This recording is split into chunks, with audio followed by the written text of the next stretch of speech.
rencontré une artiste incroyable.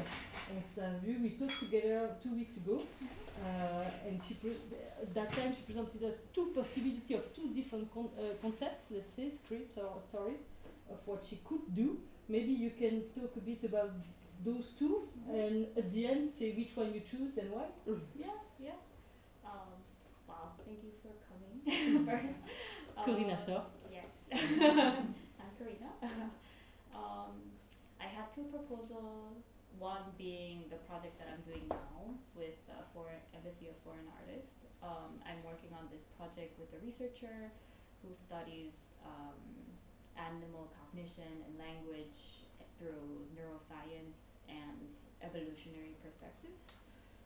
But it is very new, and I thought I wasn't fully prepared to share this experience yet. So I chose this project that I did quite intensively for 1 to 2 years, ended at 2023, and this is a project about how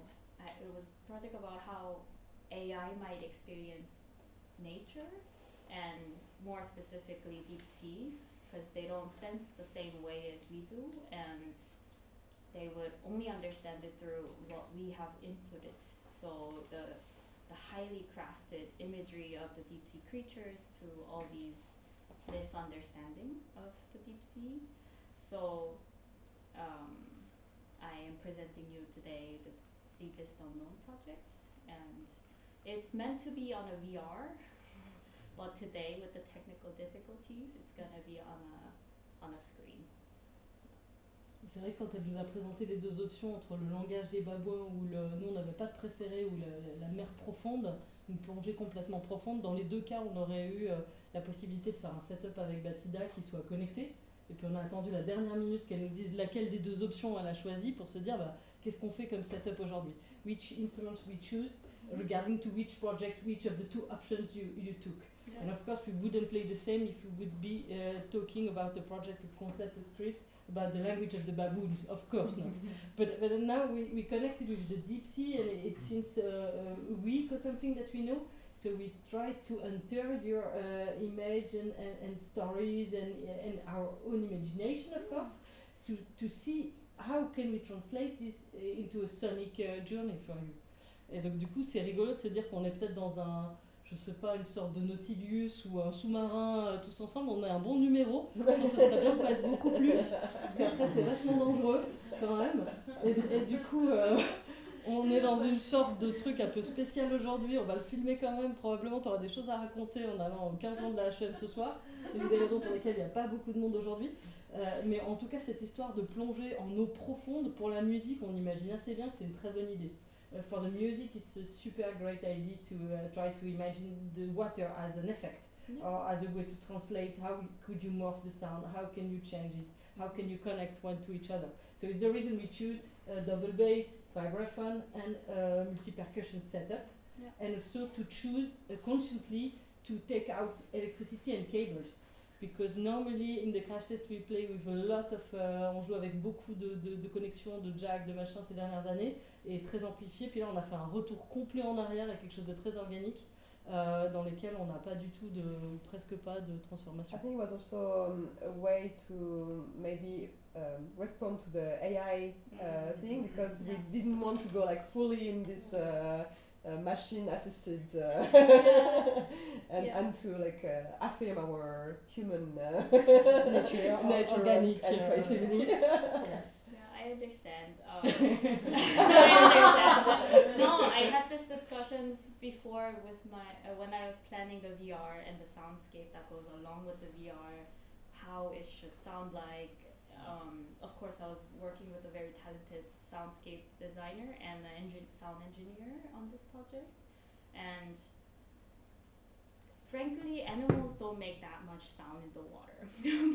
So we were also putting the imagination in, and also gathering information like AI sound samples of how they would think of it, and then also taking data from online and also seeing sound propagation, mimicking sound propagation under deep sea level. So it's a lot of What? layers. Dipsy. Dipsy. What is Dipsy. tipsy? Could be anything. Yeah. That's nice. We call it a quiproquo in French. So imagine if she would have something in mind that is really disconnected to the subject. That would be great, actually. I would love to know what you had in mind. Next project. You give it to her, copyright. Yeah. No, but let's say how many meters? Is it minus 1,000 meters, or how deep is the deep sea? It's really hard to define like the number of it. There is also not a lot of investigation in it. There's a lot of money that goes into like what kind of mineral is down there and like taking the minerals out, how to do that. But there is there's really not much studies in the ecology and like the type of ecosystem that it represents. So yeah, we were doing a lot of research, but it was also like a lot of different areas and deepness. But you also said to us when we did the first meeting that you normally like the topics or the subject or the research territories in which you don't know. And you bring the people with you in places that we don't know. Unknown would be a great place, the greatest place to go. And that's really interesting as an artist. I felt really inspiring actually, this unknown as a magnet or magnetized by it. I really think it's having to do with how I grew up, because I lived in different continents and cities, and I've been living abroad most of my life. So in a way, something new and unknown is very inspiring, and I think that's now getting translated into my work as well. And the project that I'm doing with the researcher is very much of an unknown for me. After 2 months, it's still quite a bit of an unknown, even for the researcher itself. Like they love the unknown knowledge, and they ask the question that has never been asked, and they do the research to get to that answer, to that type of knowledge that they seek for. So I think as I was working with researcher, I also found very much of a common ground as well, and this unknown is chasing me somehow. And also limitations is also something that I'm driving with. It's a limitation of the current, like the now, the limitation of the now. For instance, like AI will develop so much in 6 months to a year, but the limitation of the AI now is what's fascinating for me. Of course, this will exceed with time, but I'm just intrigued by what it could do and what we could do with it. So we try to set up a way in which we listen and see your original work, and that would give us the kick-off to start. So we will go into it's quite short. The first step is 5 minutes, and in which you have and a video and the sound design and a voice, and then it would enter a loop without the voice, and then a loop without sound. So we do a bit different setting. Let's go deeper and deeper and deeper into unknown. So crAsh-test is unknown. We go for it, no? Yeah. What do you think? Yeah. You want to ask or add something? I just wanted to say I'm sorry because it's only in English. No, but I think everybody here is fine with English. Yeah. I hope it's okay. It's the embassy of foreign artists. Different, right? I think otherwise it's a fail. Perfect Swiss. No. From Almas. No? We'll have a direct translation, but I think it's fine. But everybody's following. It's the reason we choose not to translate. Okay. Just to give you a little bit of the way you could view the video is when you're reading the text, there is italic and the straight font. This was meant to show the human part as the front part to trigger the AI to create the rest of the story. So just to give you a heads up. So human is this, and the italic is the AI, I right? think italic is the human, and Yeah. then the first part being the human, and then you'll eventually finish the sentence with the AI part. Okay, interesting. Just to That's a nice give you a heads up. tool to know. Mhm. We didn't know. And you? But have you seen? Yes. Oh, okay. Not like a full crash test. No, we have seen the video. We have seen the video. You just have seen the video. Yeah. Like a crash test. We just do sound check. Shall we Shall we turn yes. the light off? Yes.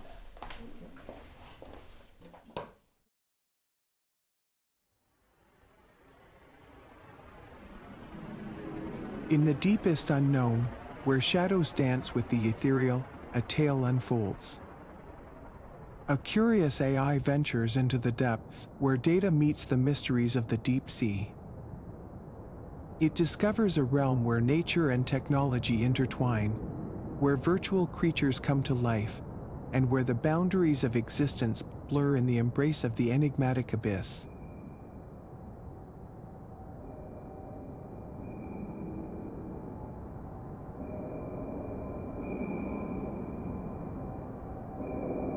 The future notion of nature extends beyond the physical realm, embracing the integration of AI and blurring the boundaries between organic and synthetic entities. It calls for a more holistic and inclusive understanding of our relationship with the environment, challenging traditional concepts of nature.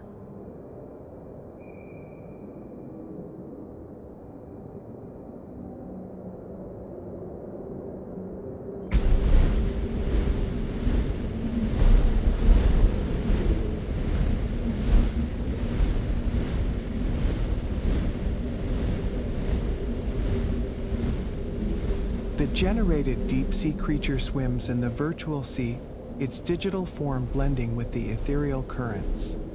As AI observes its creation, a profound connection emerges. In this realm of simulated wonders, AI illuminates the profound interconnectedness between artificial intelligence and the mystifying depths of the deep sea, expanding our understanding of both realms.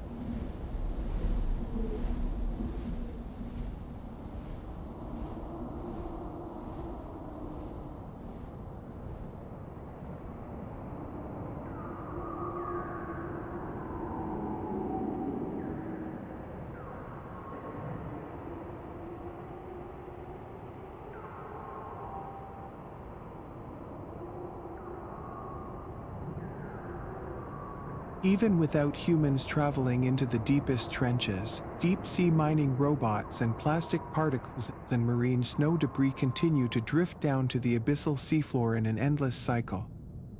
As AI observes this ongoing process, it reflects on the unintended consequences of human actions, pondering the delicate balance between human progress and the preservation of the deep-sea ecosystem.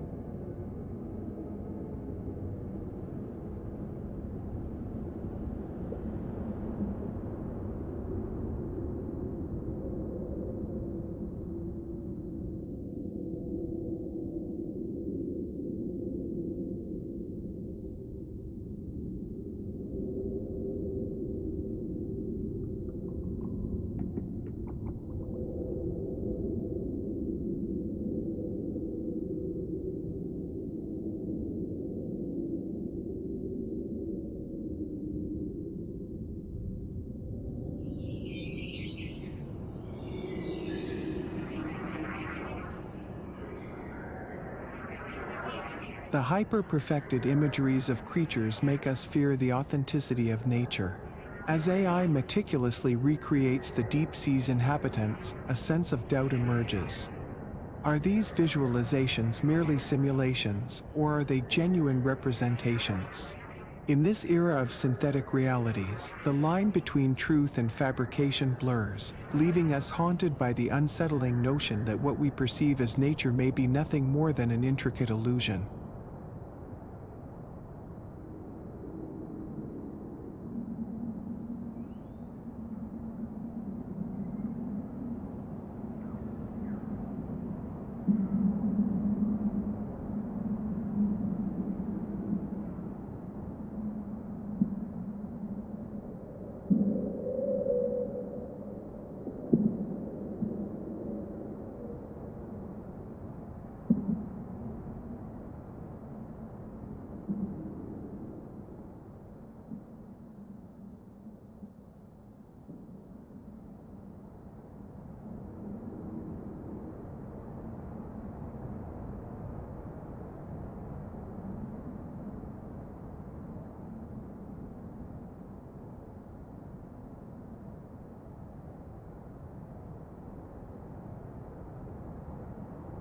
In the digital abstraction of nature in the future, the boundaries between the real and the virtual blur.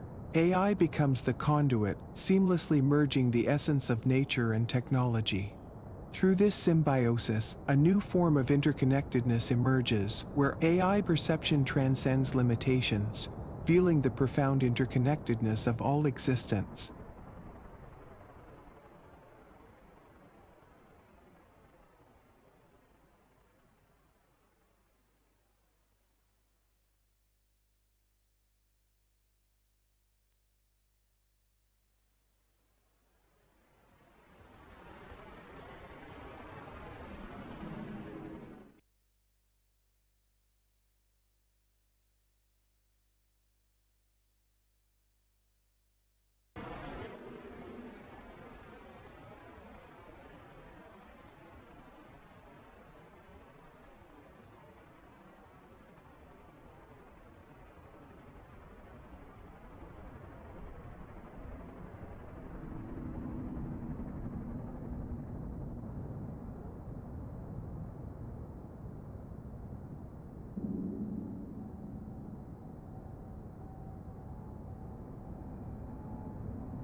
Mm-hmm.